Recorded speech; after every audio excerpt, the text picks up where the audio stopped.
on to the end of the movie, where there's a huge hunt, a chase between our villains, the monsters, Vadil, Noah Riley, and the main characters. Malibu Mustache is going on here. I'm actually not worried. I'm actually not worried at all. Yeah. I should be, but this looks a lot easier than the endgame they just played. They might be the only team where you can see them both on like 5 HP and not have to be worried sometimes. That's where the pinky goes up when you take a sip of tea, right? That's how they do it in your ends? That's how they do it in my ends, yeah. That is how you do it. You stick your pinky out and you're taking a sip. Yeah. Wow, that's how lethal Malabuka is. He stared at him, didn't shoot, and the man went down. Only Malabuka thinks. Oh my god. That is truly. I've never seen that before. He's scary.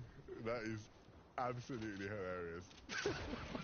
So for the people who maybe don't get the joke, he didn't actually just eliminate him by looking at him. Somebody else from afar did the finishing blow, but it did look as if he just looked at him and eliminated him. He's a level 100 mob boss. With level 10 thugs around him. He's upgraded, man. He's upgraded. Oh my, Noah Riley. Wow. So this fight is still going on. You know when you leave the blender on too long? Yeah. It's just going. Yeah. You get used to the sound? I actually don't know that. I don't know where I'm going with this. Well, but I was going to say, Noah Riley and Vidal, they look like level 15, you know, Sicarios. Right? They're level 15. They need to work their way up in the organization. Yeah. In the meantime, T-Chips, another game where they're just fragmented as a duo. We saw Vino and Akko were the ones to take them out last game. But this time, Scram and Hellfire will be the ones to do that damage. And finally, a game where they're looking comfortable on Surge as well. And a difference, a bit of an adaptation. In the previous games, we saw they were using that vehicle to play center zone and try to take positions there. This time, doing what we see some of the better teams doing, using the vehicle to get out to less congested sides of the zone, edge map, take isolated fights, similar to what we used to see Queasy and Hen do when they were those guys in the region. And maybe that will pay off for them. Possibly. I think with this game specifically, they've barely even used the vehicle. Like, it was pushed forward from Greasy all the way to the bottom of Cavern, and then shot out by one of the teams up top. They're doing better without the car. Why even use it? Because, as you said, maybe they're not familiar with playing that center zone. They've just been using cannons so far past that and staying on foot, and it's going much better for them. Yeah, well, you can see now, right? They're trying to head, and they do get into zone successfully. Unscathed. Yeah, nice. Typically, right, that's always a risk in these sort of games, whether that be a rift play or a cannon play, any sort of play that leaves you isolated in the sky without the ability to...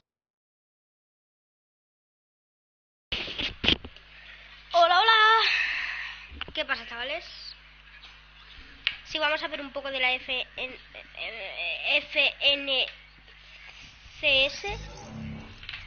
y ya pues a jugar un poco con Rebeca y a estar otra vez solo porque ella luego va a seguir en directo en Twitch, que la estoy viendo en directo en Twitch y pues nada.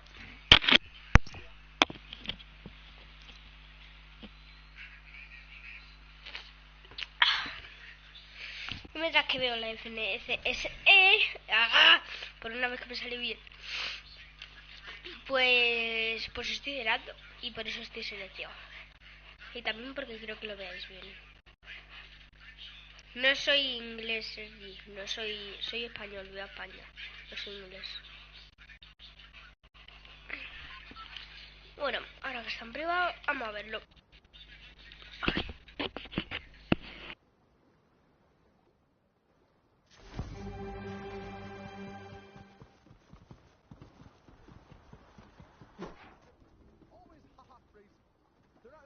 Circus show, that's fine. I'll watch some of those booths in the audience giving reviews, having a good night still. Day 2, they should pop off. It's interesting though, because if we are going, you know, down a trip down memory lane, the common trope with Cammy and Seti in the past, obviously when they were playing with Teak and Trios, was that they're day one team, right? Their team at day one, they're going to be most secure, they're going to be most solid. I don't think that's going to be the case in this tournament, and so we'll see whether or not that is something that plays into it, but maybe a new version of them as we've headed into Chapter 3. One that isn't going to be that kind of team. Akko and Vino, though. Whoa. Gotta build up, my friend. This is just top tier base with lots of shots. Vino taking a bit too many to the head. And now they're splintered and trying to move out. Vino ahead of Aqua, looking back. Acid going to come through, and you look at the bridge, the big closure I was talking about. That's what Vino and Aqua are relying on. Lots of attention drawn towards the 5-6 teams that need to move below them. Check out that mini-map in just a second. We can see them right now. Hen, Queasy. We got Floris Mappy there as well, and Dreda. I think Thomas and Tripper are somewhere close by. All of these teams kind of need to move, and as soon as the lobby gets distracted looking at them, there's going to be a chance for Vino and Aqua to get in. Yeah, I think the good thing for Vino and Aqua is that there was that opportunity of the timing, right, where everybody was going, so they've been able to make their way in now. 2 points for Hen and Queasy in game number 4. Listen, Levin, there is no VR qualifies you for first place. Yeah. You go on to the next stage. Consistency matters. The big thing is that there are still plenty of games in theory, right? Yeah. I think typically you can't afford to have like 5 bad games, right? 4 is usually the cap, right? Yeah. 3, you can usually, you can have maybe, 3 rough runs, 1 that's not too great, but maybe you picked up 1 or 2 points.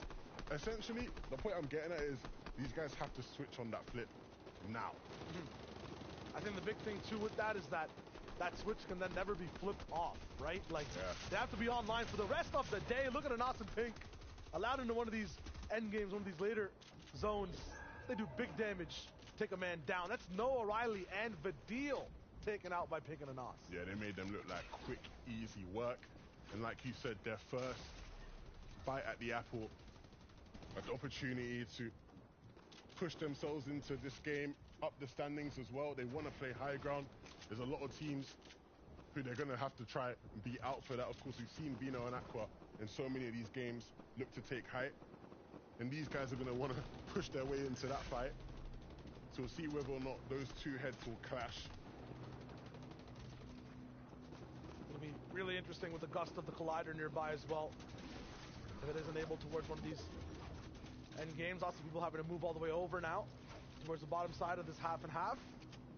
Last Sniper probably just going to be able to go on foot or look for the big grab. There it is, all the way up inside the sky. Free rotation for so many people. Now this is the opposite of that water zone we saw. So many people used to, or just forced to use launch pads, half their builds. This time, so many builds available, pad saves. What does that mean for height? I think the big thing for height is that whoever's holding it in first move has to stay alert. There's going to be so many people in the air. You have to hit some shots. You have to scare off the ones that are looking for it. It's typically the late padders, right? The ones that are highest in the sky, that will be your biggest threat. Meanwhile, some of these people flying high, getting swatted down immediately. Chapix on air duty, and Aqua as well. We thought they were in trouble. He takes out one big flyer trying to walk in. Bad Sniper going down. Vino picked up an elimination earlier as well, so they're definitely going to be looking much better, much healthier. Malibuke and Mustache, though, they're looking healthy. A launch pad is something we've not seen them have in many of these games, and so we'll see how they put that to use. But Lucy, though, it's not a great situation to be in when you're such low HP with a team like this, pressuring your wall, pressuring your box. They're not able to get the elimination. It'll actually be some other players below that take it out. But Queasy and Hen now, another team who finally gets an opportunity as a duo to play in this game. Can they hold on to height? So many top height teams in this game. The one time they make it, every top team from Cavern, every top team in EU that loves to overtake height is there, and it already starts. You have to give it up. There's no way you just try to hold on to high ground here, Hen. Queasy, save your materials. Look for the next portion of your game. They're staying up top inside this 5th zone, the 6th one actually now moving overall. They have that pad all the way at the top. Hen lands it, Queasy follows, they're looking good for now. Yeah, the double dip will be huge. You can see Vino was in the sky as well. All of these guys now looking for their moment to take it. Cammy and Seti may be the ones out of place. They're not a height team, but in and around them, so many of the top height titans now. Queasy and Hen will look towards the front side of the zone. Aqua doing the same thing. They want to try build up and claim it, and they might have the opportunity if they can catch on. Aqua with a big shot, a max striker pump shot to take Hen out. But he needs to be careful because Queasy wants revenge. He builds up though. And these are the kind of moments, these are the kind of plays that can define a tournament. a big shot when needed to claim height for themselves. To claim the lead as well, the cleanliness from Aqua, the pure focus, the dialed-in type of form he's on right now. Perfect shot, max damage, perfect builds to take heights. And so now Queasy as a solo. Last FNCS we saw him with some spectacular solo plays, but now it's time for Queasy to put on the mantle, and it's not going to be easy in the backside of the zone on high elevation, so he can stay alive, wait for people to go down. But he's still so many top names in the skill lobby. He's pushing down to get a few elims. What he doesn't know is his zone is pulling straight up a mountain, a bridge that he might not be able to climb. 4 mats. He has to stay elevated. It's so dangerous doing it as a solo. 150 damage, not enough for Queasy. Vino and Aqua, a chance to pinch the entire lobby down. Look at Jackson, Vico down below. They have no chance to move up. Queasy's made it onto the bridge, but it's costed him almost all of his materials. Has to utilize the mantling, maybe even get a mat or two off of that bridge. The metal, Cammy now going down, Saber Yapko taken out. Chapman's Vino are just the only ones claiming lives inside the speed. Queasy somehow maximizing the placement. About to touch some grass as well. A big 150 on the Janus. Him and Vortex. This might be the fruit that he needs, but he can't pick it off the tree. Joe now up inside the zone, but this is falling over to the feed. It's not going to Queasy. Nope, it is. He has the siphon. He has the power. He can move forward. This is huge. That was an absolutely vital elimination. It was necessary. But Queasy needs to stay up now. Vino and Aqua getting challenged for height by Pinkin and Nash. They're working their way up. Hellfire now in zone, hitting big shots onto Marine. He doesn't care who it is. He just wants to hit the shots.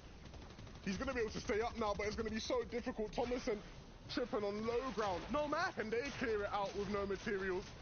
Shots behind them. They need to stay up. They need to stay aware. Manabuka now playing as a solo. Can he hit anything huge? Can he stay in the game? Is it going to be another second place performance for him? Hiding in a bush, but eventually gets snuffed out, gets taken. Seti all alone as well. Cammy is not here.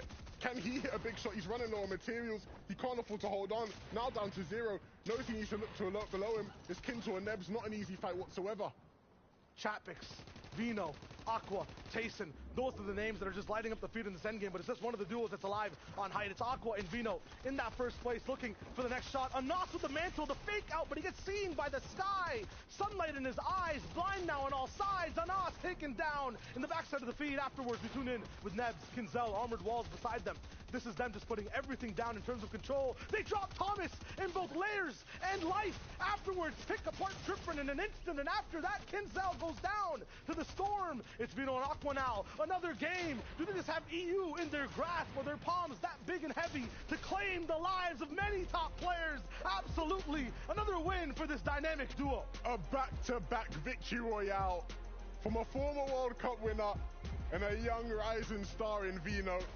A dynamic duo who has just been so impressive this season and are showing us now on the biggest stage when it matters the most why they are deemed one of the best duos in all of the world.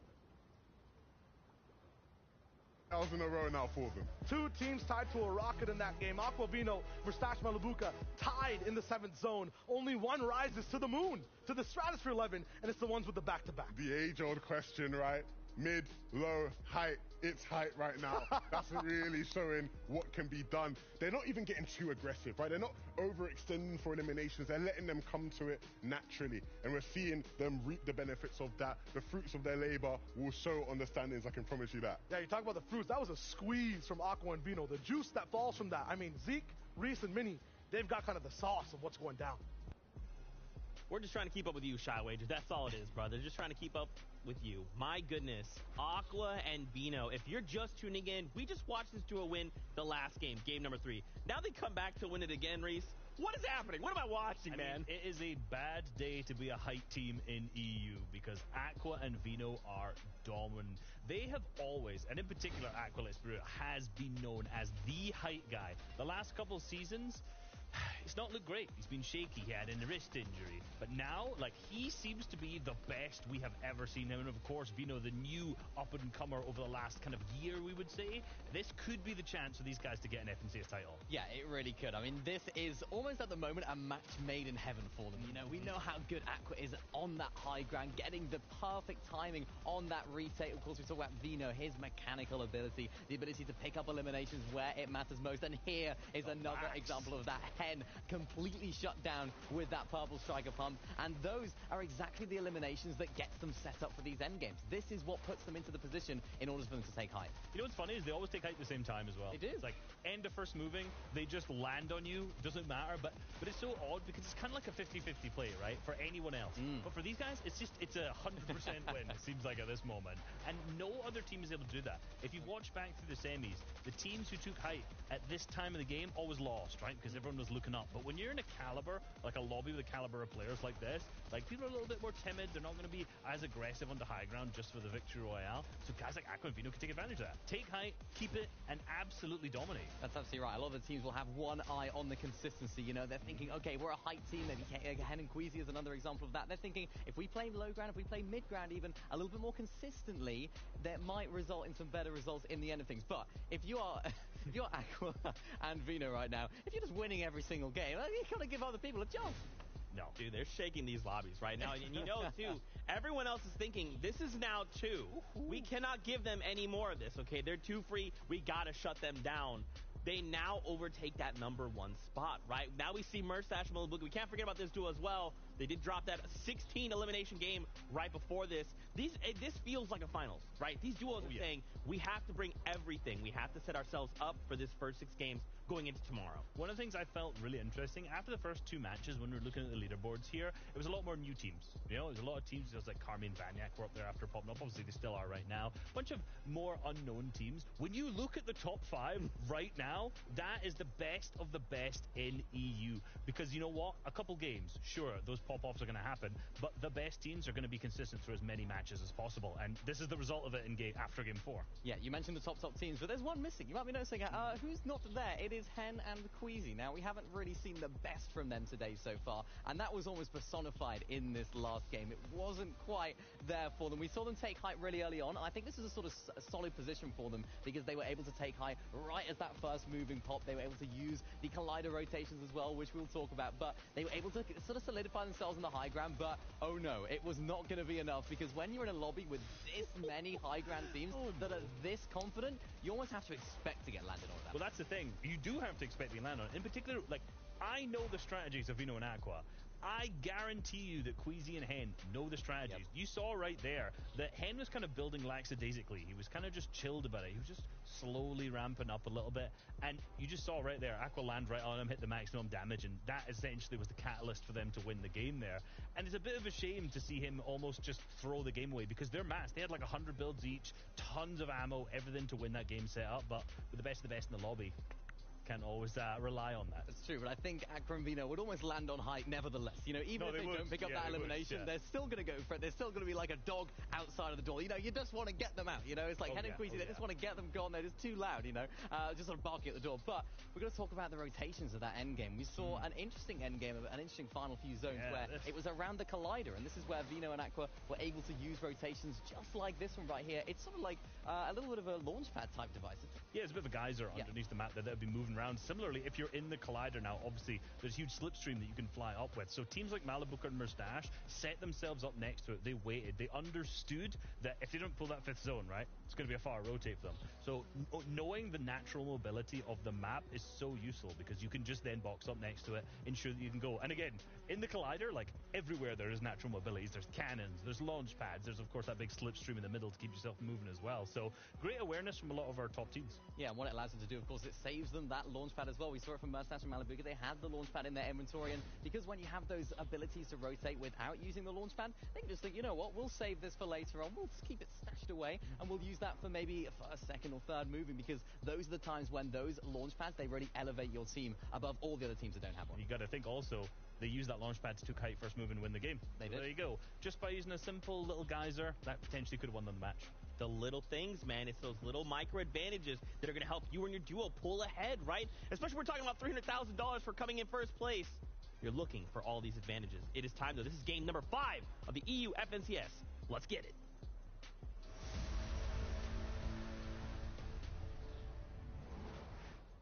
Hey, little things, big players, big egos at Clash right now. Levin, and it's just the first day. I'm so excited, right, by what I've just seen in the previous 5 games. We're seeing the elite of the elite team, showing us why they're considered the elite, right? Elite in all phases of the game. Early game, lockdown. Mid game, secure, intelligent, poised.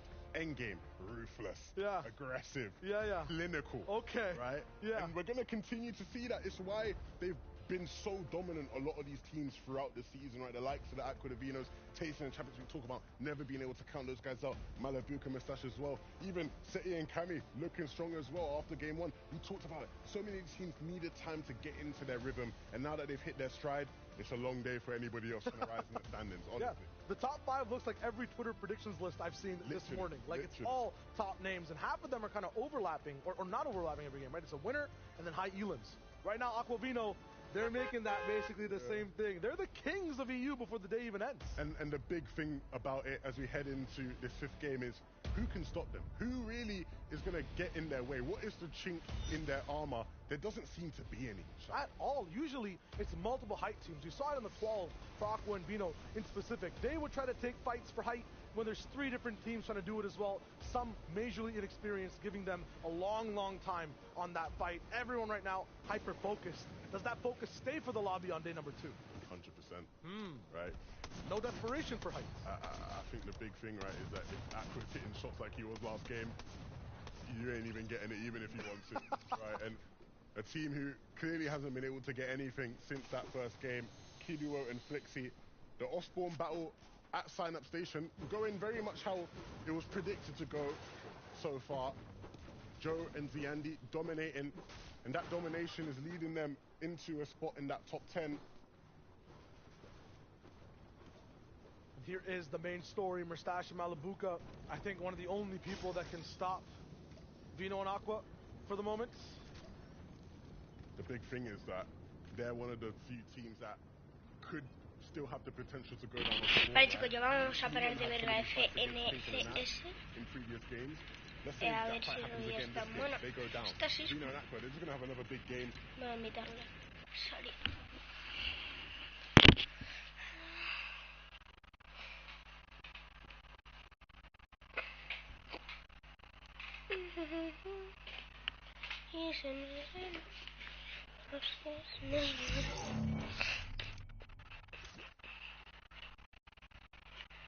Está el Sara allí, entonces. Unirse.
Cisco, hija de mi vida.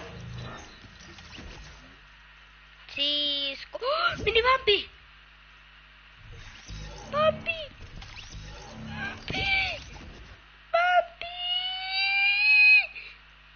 ¡Cisco está Bumpy!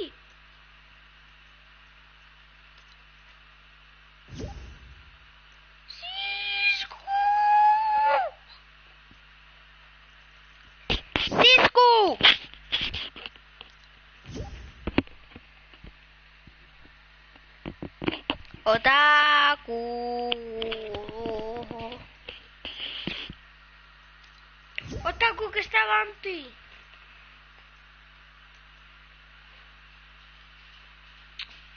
Joder. Cisco, que te espabiles. Espabila, espabilate. Espabila.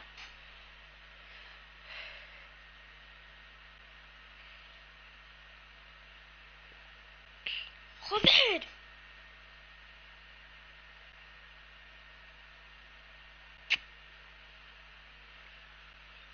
Cisco guapo, por favor.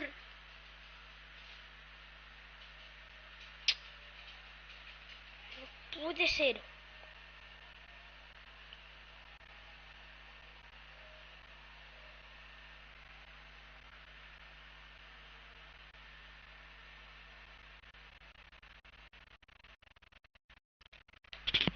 Cisco.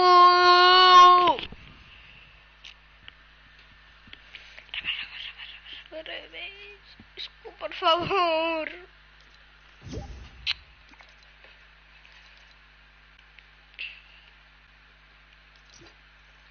Te voy a invitar. Vale. Bueno, no me hace ni puto caso.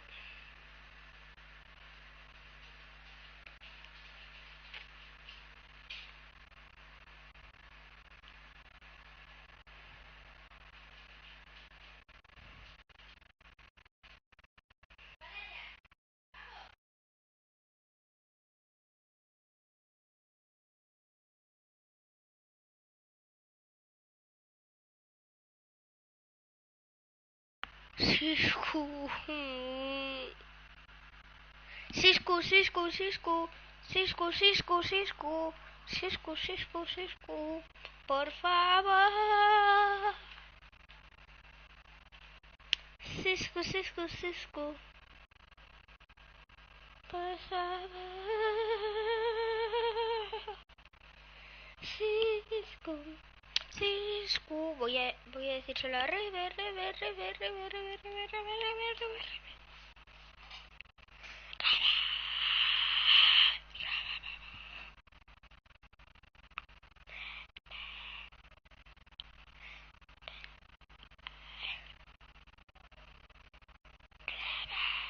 Cisco.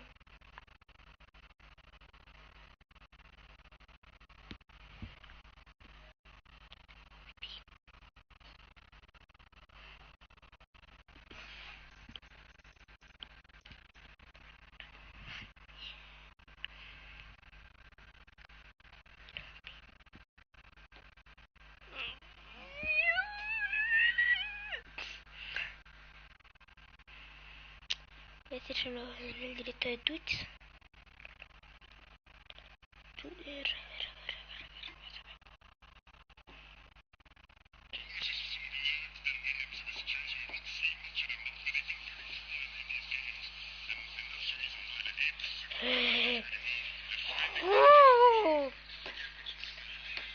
Cisco. Removaos.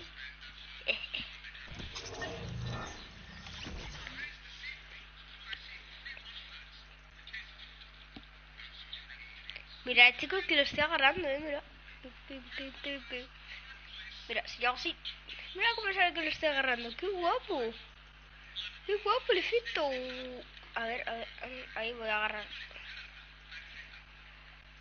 Voy a agarrar a Cisco, voy a agarrarlo ahí. Ahí lo tengo agarrado, mirad cómo lo agarro. Ahí está. A la venga, vámonos, Cisco. O por ejemplo, la revés, venga, agarrar revés, venga, vámonos. O a José, venga, José, está agarrado, venga. O a Johnny, venga, vámonos, vámonos, vámonos. O a Rulo, venga. Nos vamos, ¿qué es lo que es? Venga, te agarro y ya está, toma por culo. Tío, que está todo guapo lo del efecto. Uy. Entonces yo puedo hacer esto. Uy. Uy. Uy. Uy.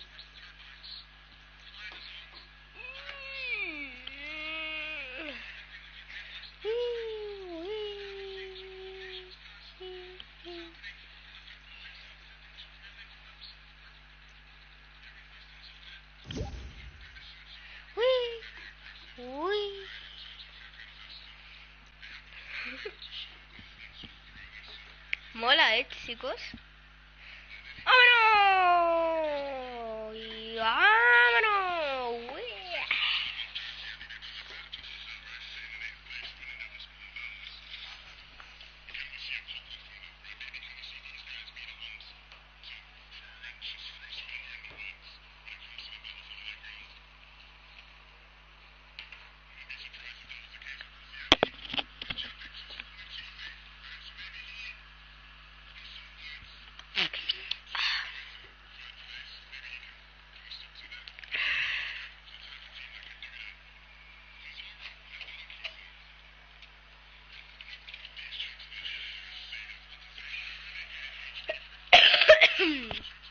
Ay, tengo el coronavirus.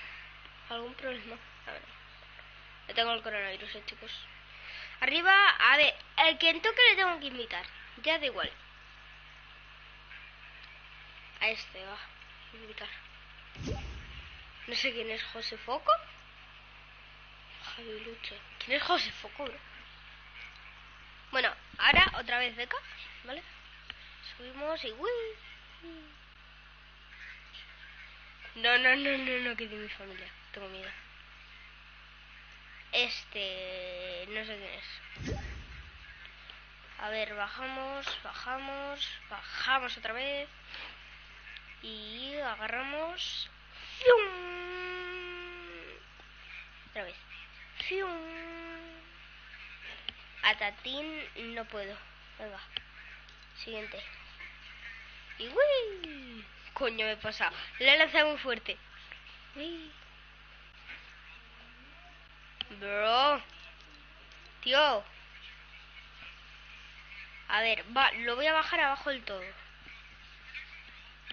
Aquí. Venga. 3, 2, 1. ¡Uy! ¡Uy!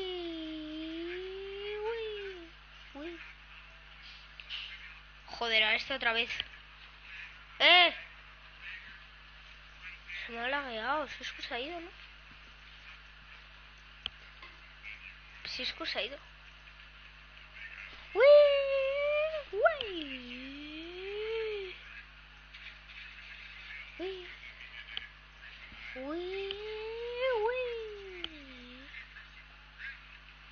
No me ha tocado nada otra vez. A este. Europa English. Lo tiene en inglés, pero te digo yo que no es ingreso. Por si acaso no lo agrego, no le invito, que es de Josema y no quiero que diga. No puedo porque estoy desconectado. Y al primero que toque, o sea, si toca en desconectado es el primero. Si toca en, por ejemplo, ausente, tengo que invitar a este. Si toca en, tengo que invitar a él. Y si toca, por ejemplo, aquí, tengo que invitar a él, ¿vale? Venga. Bajamos y... ¡fium! A este... Lo tiene José, a saber quién es. ¡Otra vez! No. Repetido no valen, ¿vale, chicos? Encima menos 6 de mi primo, tío. No me deja, chicos, no me deja. Ahora. Bueno, que ese juego está muy bien. Hacía gracia.